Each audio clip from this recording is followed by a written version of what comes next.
Keyleth stumbles upon Rayshan performing a ritual on Thordak, transferring her soul into his body.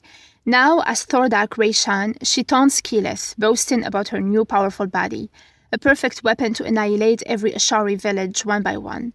Determined to stop her, Keyleth casts a spell, but Thordak Rayshan merely laughs, declaring that while the spell may have destroyed her previous form, she has now become death itself. Keyleth, Grog, and the others try to fight Thordak Rayshan, but fail to inflict any damage.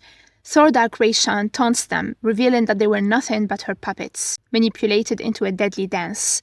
Vax urges Keyleth to flee, but she tells him she has a plan. She negotiates with Thordak Rayshan, asking to let her friends go, as they didn't cause her disease. It was her people, the Ashari, who are her real enemies. Thordak Rayshan reveals that the Ashari were once allies to her kind, until they betrayed her, claiming nature for themselves, and she believes Keyleth would do the same. Just as Thordak Rayshan prepares to deliver a fatal blow, Keyleth channels the primal power of the Earth-Ashari nexus, inflicting Rayshan's new form with her disease. In that moment of distraction, Vax seizes the opportunity and fires Ripley's gun, striking down the last of the Chroma Conclave dragons.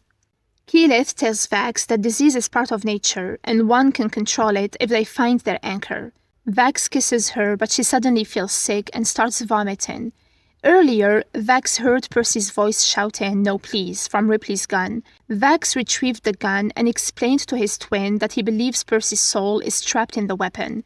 After shooting Rayshan, Vax heard Percy call out to him again, pleading for help. Vax asks the matron to guide him, but she accuses him of seeking her for a corrupt purpose. Vax questions if it's wrong to free his friend Percy from eternal torment. The matron responds that they honor the transition from life to the afterlife and shouldn't violate it. Vax reminds her that Percy's soul is already violated. The matron warns that retrieving him will come at a cost. Gathering his friends, Vax proposes a daring plan. If Rayshan could transfer her soul into Thordak, then they might do the same for Percy. Skepticism fills the room. His friends argue that it's been too long. Percy might return as a zombie, if at all, since his spirit has likely departed this realm. Vax reveals he sensed Percy's soul being held prisoner within Orthax. If Pike can restore Percy's body, Vax can connect to Orthax. Pike restores Percy's body. Vax summons Orthax and finds himself in the demon's dark prison. Pike and Keyleth begin a resurrection spell. Vax demands Percy's release, but Orthax insists Percy belongs with him. Vax finds Percy, but Percy doesn't recognize him and refuses to leave. Orthax explains that Percy's shame fuels his forge, and warns Vax that altering his fate will cost him his happiness. Vex confesses her love for Percy, begging him to find his way back, promising that her heart is his. Percy hears her voice, memories flood him back.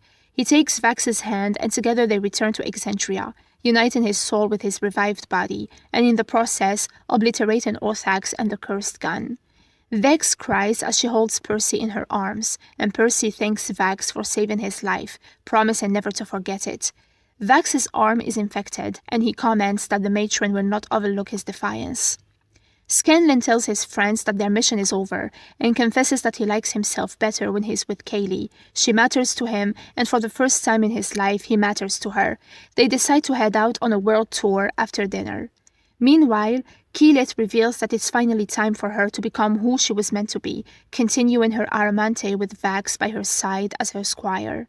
Vex and Percy share a heartfelt promise with Gilmore to join him in Whitestone, while Grog and Pike discuss their new roles as protectors of the realm. Scanlan and Kaylee sing together, and the season ends with hooded figures in the temple chanting, "We are his sight, we are his voice, we are his touch, we are his heart, we are his blood." Purple lightning flashes from a levitating black orb with a glimpse of Vecna's face, the Whispered One.